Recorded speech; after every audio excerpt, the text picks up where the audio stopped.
Bonjour Stéphanie. Bonjour Thierry.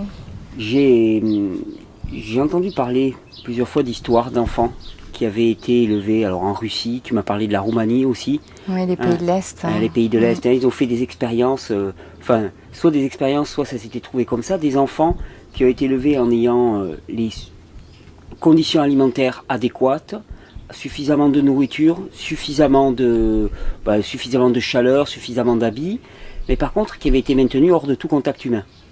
Ouais. Et ces enfants, alors moi dans l'étude que je connaissais en Russie, ils étaient tous morts. À l'époque, on ne faisait pas de détails quand on faisait des expérimentations. Toi, tu m'as parlé des orphelinats en Roumanie. Est-ce que tu voudrais me... Oui, alors les orphelinats dans les pays de l'Est, il y a eu pas mal de reportages où les enfants sont nés tout à fait normaux et ont été placés en fait dans des lits à barreaux avec le biberon accroché au barreau. Oui, j'ai vu des images. Donc en fait, aucun toucher, aucun contact humain. Voilà, c'était le facteur limitant là-dedans. À part voilà, ils sont habillés, ils sont nourris, mais il n'y a pas de relation émotionnelle, je dirais. D'accord. Ni de toucher. Et les enfants, au bout de quelques années, sont handicapés. D'accord, ils ont développé des handicaps physiques, ils ne se sont pas développés au niveau psychomoteur.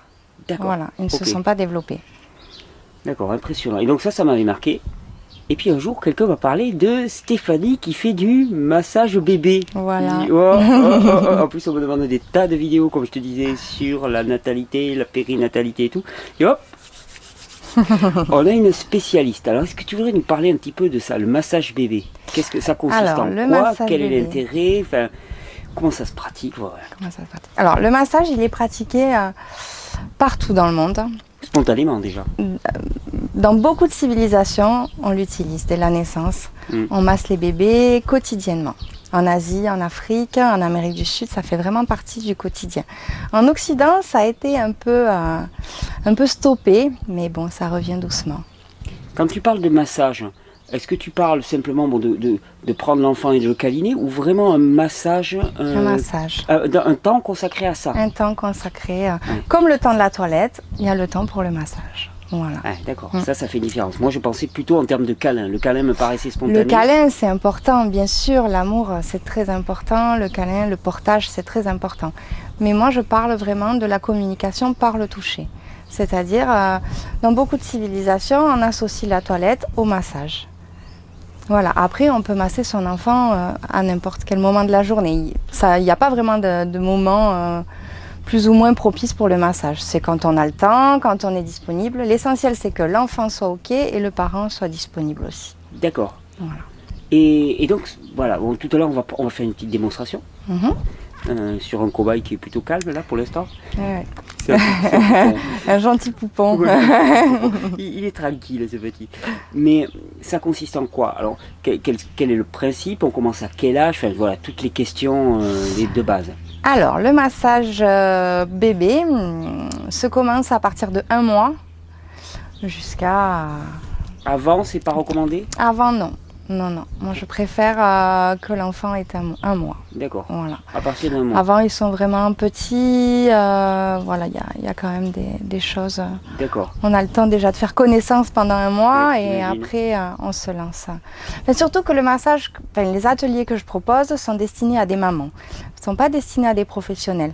La maman, elle ne connaît pas, c'est pas une professionnelle de santé, obligatoirement. Donc, elle ne connaît pas le corps humain. Il faut laisser quelque chose d'accessible que tout le monde peut faire, la maman ou le papa puisse faire sans aucun risque. Donc on commence à partir de 1 mois. Parce qu'avant le corps il est encore... Avant il est vraiment tout petit. Très faible, d'accord. Je préfère, voilà. Et alors ça se passe comment? Ça dure combien de temps? Alors le massage du tout petit dure environ 20 minutes. Ah ouais. Voilà, ça peut être 10 minutes. Je fais vraiment le tout petit.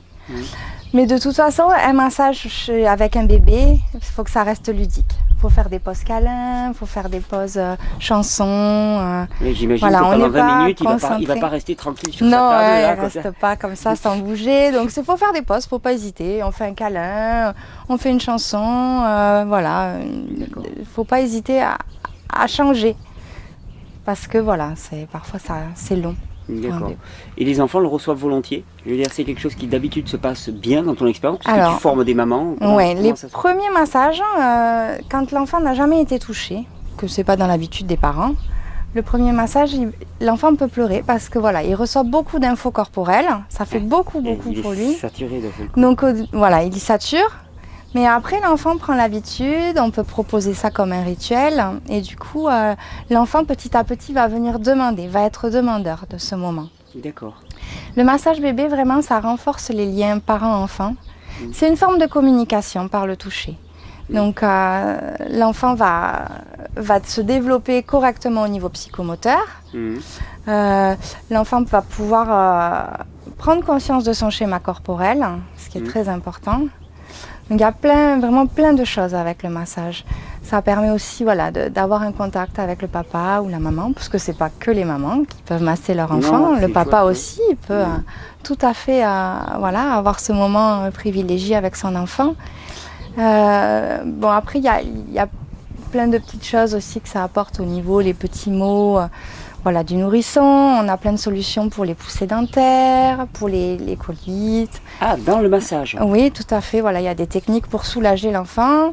Ah, pour les poussées dentaires, c'est fabuleux ça, je crois. Ouais, pour les maux de ventre aussi, parce qu'il y a des enfants allaités, il y a des enfants qui ne sont pas allaités. Et parfois, ils ont vraiment...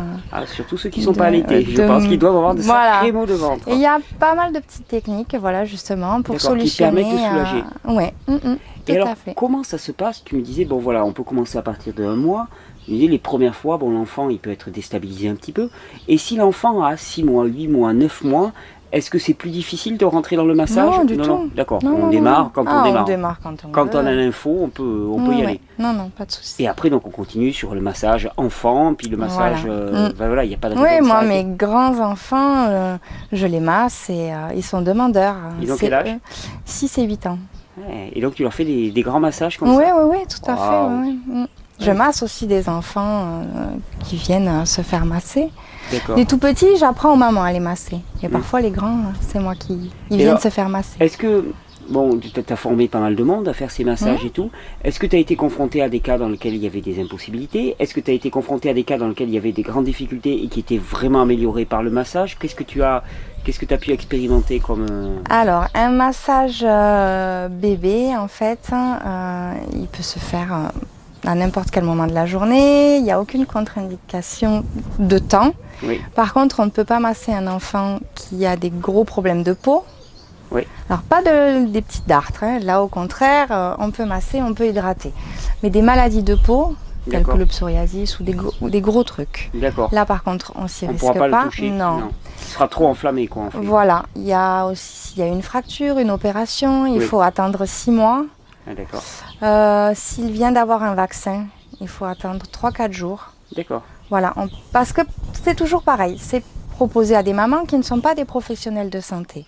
Donc l'enfant a de la fièvre, l'enfant vient d'avoir un vaccin, il y a une inflammation, il y a quelque chose qu'on ne peut pas diffuser dans le corps sans savoir où on le diffuse. En sachant que la vaccination, c'est peut-être pas obligatoirement.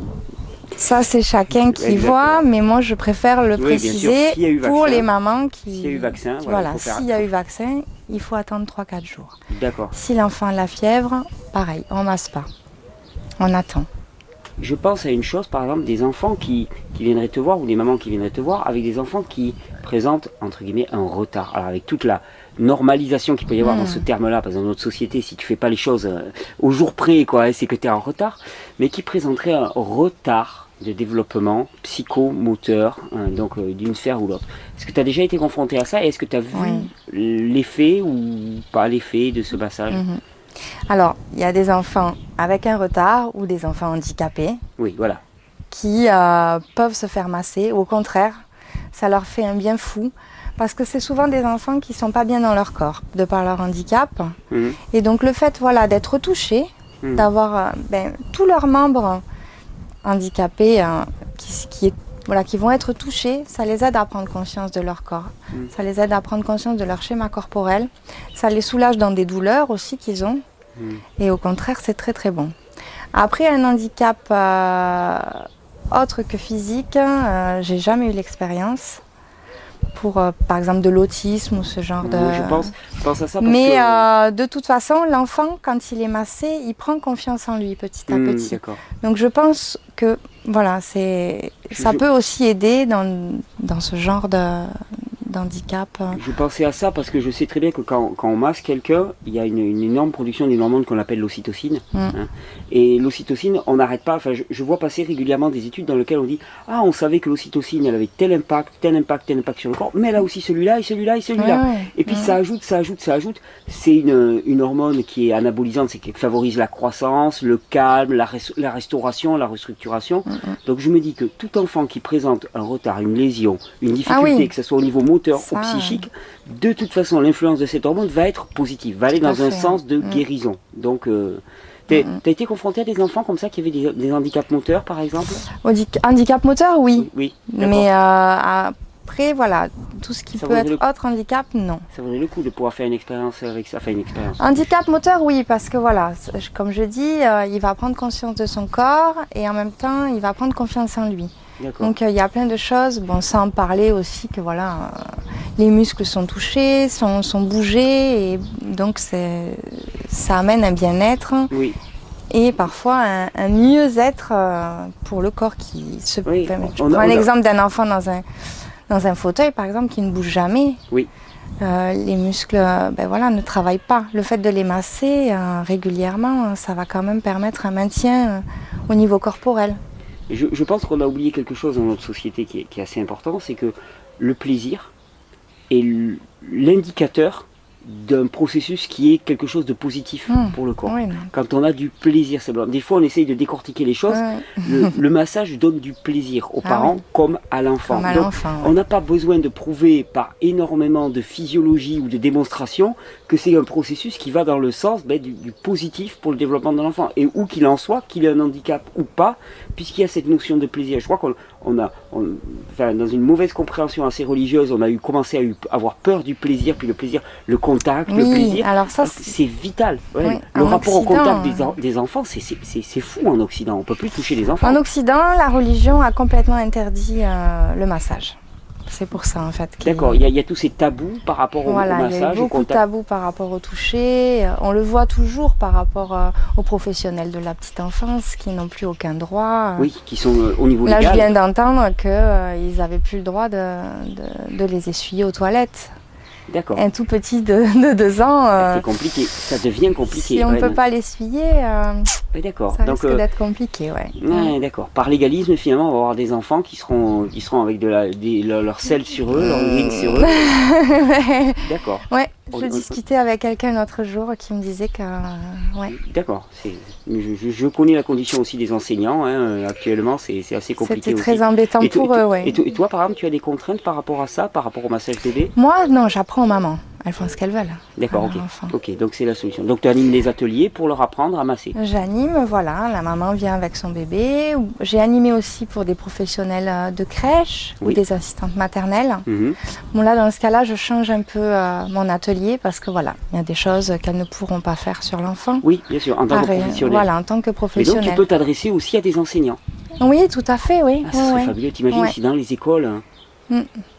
J'ai fait des ateliers avec des assistantes maternelles, donc on voyait le massage du tout petit, plus pour les solutions de poussée dentaire, de maux de ventre. Oui, parce que ça c'est du message thérapeutique à la limite. C'était plus, voilà... C'est applicable dans le cadre de leur métier. Voilà, oui, quand elles ont des petits qui ne sont pas bien la journée, elles peuvent prendre un temps pour les masser et justement solutionner ce Et elles peuvent retransmettre elles-mêmes aux mamans ensuite, parce qu'elles ont quand même une position extraordinaire. Retransmettre aux mamans, c'est difficile parce qu'elles n'ont pas le temps. Elles manquent de temps. Mais par contre, après, les mamans peuvent venir me voir. Au moins transmettre l'info. Mais au moins, voilà, leur dire... Être passeur et retransmettre l'info. Voilà. Après, avec les professionnels de santé, je propose toujours aussi de la relaxation pour les bambins, les 2-3 ans en fait. D'accord. Voilà. Qui peuvent faire en groupe au moment du temps de repos. Voilà. Donc, on a vu plusieurs choses, Et tu l'as déjà vu appliquer dans des écoles, des gens qui... Dans des écoles, non. D'accord. Mais Et dans des crèches... C'est un appel, j'espère que dans cette vidéo, il y aura des enseignants qui sont oui, ça serait chouette. Ah ouais, on va mettre tes coordonnées à la fin de la vidéo, hein, parce que j'aimerais bien, oui, ça serait une expérience fabuleuse, que ça puisse s'étendre au niveau des écoles, qu'il y ait des enseignants, je sais qu'il y en a qui regardent ces vidéos. Au niveau des institutions, c'est sûr que c'est... Il y aurait quelque chose à apporter, là. C'est bien, ouais. Ah, mais c'est un vrai challenge, je te dis, réintroduire cette notion de plaisir comme quelque chose, non pas de haïssable, mais comme quelque chose au contraire qui est nécessaire à la survie de l'individu. C'est vital. Pour un bébé, se faire masser, se faire toucher, c'est vital. Un bébé qui n'est pas touché ne va pas se développer correctement. On le sait d'ailleurs par l'expérience. Donc on l'a vu, voilà. Un bébé qui si on pousse ça à l'extrême, un bébé qui n'est jamais touché meurt, voilà, développe comme des handicaps majeurs. Donc on sait très bien jusqu'où on peut aller, et c'est la mort, quoi. Ouais, voilà. Donc dès lors, il faudrait vraiment, voilà, que ça puisse rentrer dans les mœurs, qu'on puisse comprendre que finalement cette notion de plaisir, de toucher, est essentielle, et que finalement si on se retrouve avec des individus qui sont les plus gros consommateurs au monde d'antidépresseurs, c'est pas pour rien, c'est parce que le toucher a complètement disparu, que cette notion de plaisir, elle est absente. Elle est complètement absente. Complètement, on s'interdit de toute façon, hein, on s'interdit le plaisir. Il y en a beaucoup qui ne se l'autorisent pas, qui ne se l'autorisent plus. Et c'est dommage parce que la prévention, par le massage, voilà, justement, le plaisir, le fait de toucher le corps, de stimuler le sang, la lymphe, tout ça, ça permet aussi d'avoir un côté préventif pour être plus résistant face aux petits virus, aux maladies, l'hiver. Bien sûr. Oui, parce que l'enfant, oui, par exemple, pour faire bouger la lymphe, le massage permet cette circulation beaucoup mieux.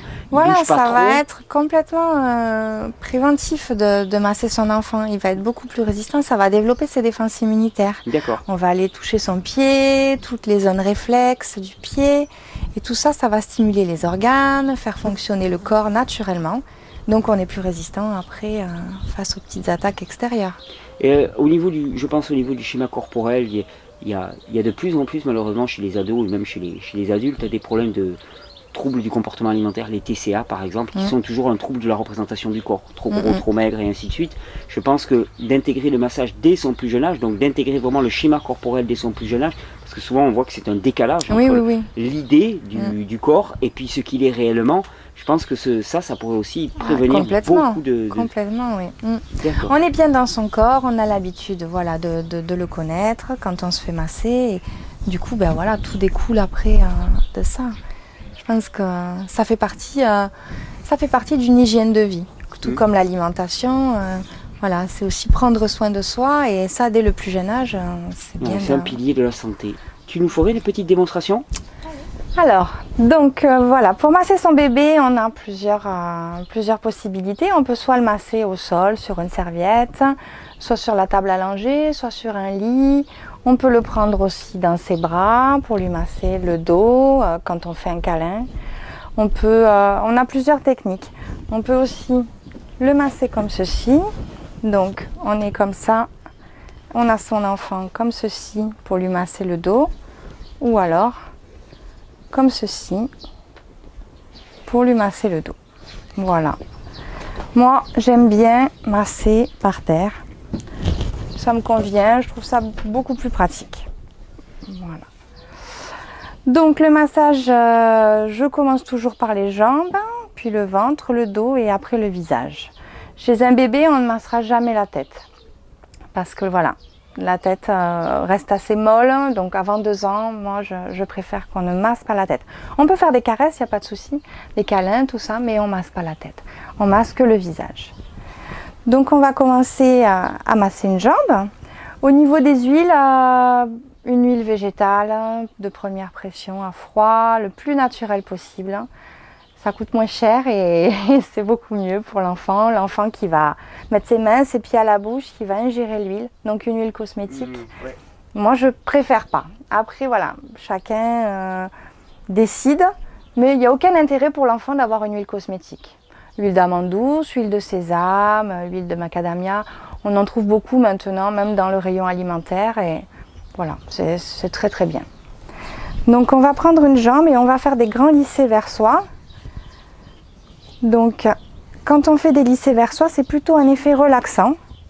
Alors que si on remonte le sang en direction du cœur, ça va être plutôt dynamisant. Voilà. Pour donner une mesure, on fait à peu près une dizaine de fois les mouvements. On va alterner avec des torsions. Donc en fait, on met les pouces en bas, les mains en haut, et voilà, on tourne comme ça. Voilà. Donc ensuite, on va faire des petits cercles avec la pulpe des doigts ou avec le pouce, tout autour de la cheville, pour bien assouplir les articulations.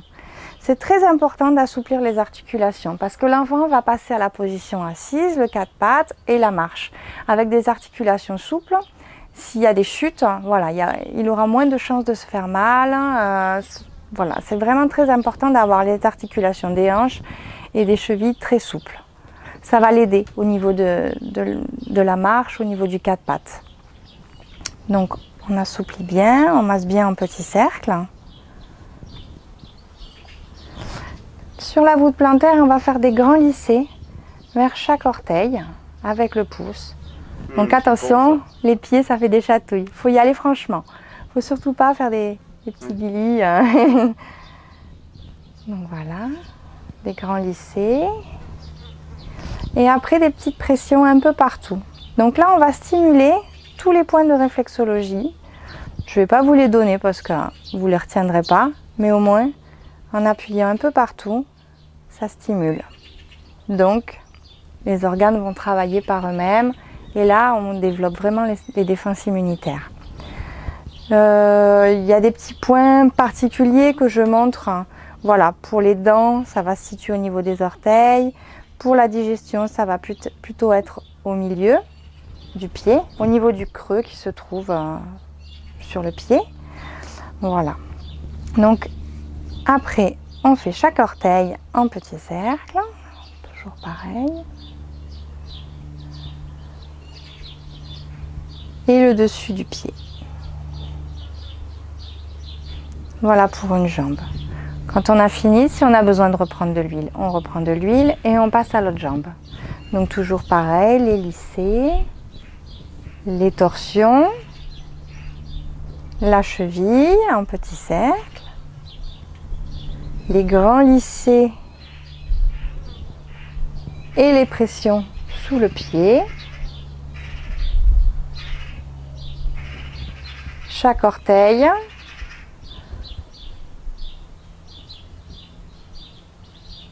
Et le dessus du pied. Voilà pour les jambes. On va passer ses mains sous les fesses et avec la pulpe des doigts, on va faire deux grands cercles sous les fesses. Voilà, de grands cercles. On va bien masser l'articulation des hanches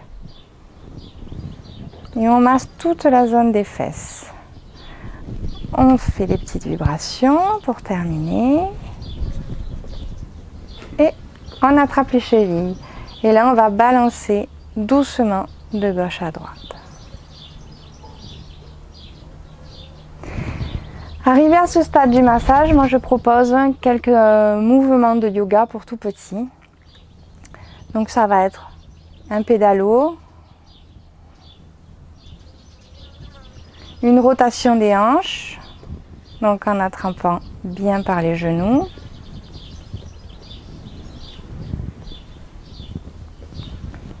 Et des petits mouvements comme ceci, bras, jambes. Donc toujours ouvrir en grenouille, c'est-à-dire c'est très difficile de vous le montrer sur une vidéo, mais il faut vraiment que l'enfant ouvre ses jambes en grenouille. Les hanches qui viennent vraiment, les genoux qui viennent vraiment sur les côtés. L'ouverture naturelle d'un tout petit, c'est pas comme ça. C'est vraiment sur le côté. Et dans ce cas-là, les pieds peuvent venir se positionner sur le nombril. Et là, dans ce cas-là, on masse doucement avec les pieds sur le ventre. Ça, c'est très très efficace en cas de maux de ventre, en cas de colite. Voilà, une fois les jambes qui sont finies, on passe au ventre. Donc, on va faire comme une vague sur le ventre. Là, c'est vraiment que l'abdomen. Une main après l'autre, doucement. On fait un cercle et un demi-cercle. Donc une main posée sur le ventre et l'autre passe sur la main. On appelle ça le soleil et la lune, en mémotechnique. Donc voilà, ça aussi, très très efficace en cas de colite. Ne pas hésiter à le faire pendant 5-10 minutes, mais ça marche très bien. Ensuite, on fait un petit pont sur l'abdomen et un grand pont sur tout le torse. Alors le ventre, on le masse toujours dans le sens des aiguilles d'une montre. C'est le sens de la digestion. Donc voilà, moi on part toujours de son côté gauche vers son côté droit. Voilà. On peut partir de la jambe, étirer le bras. Les zones des hypochondres sur les côtés sont des zones très très relaxantes. Donc allez étirer, ça procure vraiment du bien-être. Et on enchaîne sur les bras. Les bras, ça va être comme les jambes. Ça va être torsion lissée. Pareil pour le poignet, des petits cercles. Et pour les mains, des grands lissés. Les tout petits, ils ont souvent les mains fermées, c'est difficile. Donc on n'insiste pas. S'il y a une zone qui ne plaît pas à l'enfant, on n'insiste pas. On passe à autre chose. Et puis on y reviendra une autre fois. Voilà, c'est pas grave. Le but, c'est de passer un bon moment. C'est pas de forcer l'enfant à faire quelque chose qu'il n'a pas envie. Bon, en plus, c'est son corps, alors on ne va pas l'obliger. On va juste lui montrer que ça peut lui faire du bien, mais surtout pas le forcer. Voilà, pareil pour l'autre côté. On fait toujours un côté et l'autre, hein. On ne fait pas que un côté. D'accord. Voilà. Donc voilà pour le devant. Après, on peut retourner l'enfant et passer au dos. Donc le dos, ça va être des grands lissés jusqu'aux fesses ou jusqu'aux pieds. Des lissés dans ce sens. Et après, on va travailler sur le bas du dos. Le bas du dos, pourquoi? Parce que alors vraiment, ce sont des muscles qui sont très sollicités quand l'enfant passe à la position assise et après debout. Ils ont besoin vraiment qu'on les détende. Ça leur fait un bien fou. Je sais que mon bébé, quand je le masse, ça arrête de bouger. Donc voilà, avec les pouces, des cercles, et on masse. Et on suit la colonne. Ne jamais masser la colonne. Les côtés. Et on vient, pareil, les trapèzes, bien masser les trapèzes. Voilà. Ensuite, on va faire un grand 8 sur tout le dos. Et un petit 8 sur les fesses. Voilà. Une petite pluie, comme s'il y avait la pluie qui tombait. On peut le faire sur le dos, on peut le faire sur le ventre aussi. Ça, c'est plutôt ludique et c'est pour terminer le massage. Des petits bercements.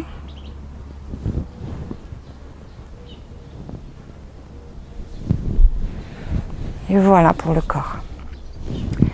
Le visage, on peut le faire, mais parfois, l'enfant n'aime pas quand il est tout petit. Par contre, plus tard, il va apprécier de plus en plus le visage. Le visage, je vais tourner pour vous montrer. Donc ça va être de grands lissés entre les yeux jusqu'aux cheveux. Sur les sourcils, on étire. Au niveau force d'appui, on appuie comment On appuie un petit peu, c'est un massage, c'est pas une caresse. Mais après, en fonction des réactions de l'enfant. Voilà, il faut toujours observer l'enfant. Voilà, faut pas qu'il y ait des marques rouges, hein. Mais on appuie un petit peu. Oui, parce qu'il y a des mamans, elles ont peur. Je les vois, elles sont là du bout des doigts. Mais si on fait une caresse, il n'y a pas d'effet. Il faut aller masser le muscle. Et le muscle, il est quand même... Entre la caresse et l'échymose. Voilà. Donc, on étire. On étire toujours vers l'extérieur, jamais vers l'intérieur. Donc après, pareil en dessous, autour des yeux. On va aller masser le lobe des oreilles. Là aussi, il y a plein de points. Des points d'acupuncture, donc tout ça. Bien masser les oreilles, le contour des oreilles. Ça stimule plein de choses intéressantes.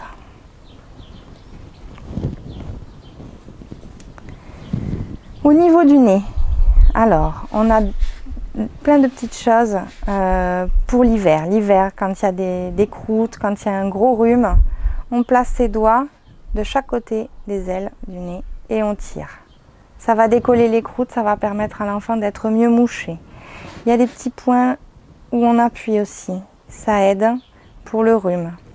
Au niveau des poussées dentaires, on va aller masser la mâchoire bien au-dessus et au-dessous. Voilà, ça soulage au niveau des poussées dentaires. Tout autour de la bouche, un petit cercle, en masse, ça soulage aussi. En accompagnement avec le pied, on peut avoir le massage facial pour tout ce qui est poussée dentaire. Et voilà. Et donc la tête, on n'y touche pas. Voilà pour le massage. Merci Stéphanie. Donc, merci à toi. Je vais mettre tes coordonnées en fin de vidéo. Tu animes des ateliers, tu es dans les Pyrénées-Orientales. Voilà. Tu animes des ateliers. Un peu partout dans les Pyrénées-Orientales. Voilà, sur dans les Pyrénées-Orientales. Cuire, Elne et Bompas. Mais on peut venir te rencontrer lors de tes ateliers. Tu as un site, je vais le mettre en dessous, tu me donneras les coordonnées. Ça s'appelle comment? Ça s'appelle stéphaniebord.com. Stéphaniebord, B-A-U-R.com. Tout accroché, Stéphanie Bord? Tout accroché. StéphanieBord.com. Voilà. Je mettrai tes coordonnées. Je te remercie vraiment. Eh bien, merci. Vraiment, parce que ça me touche toujours autant et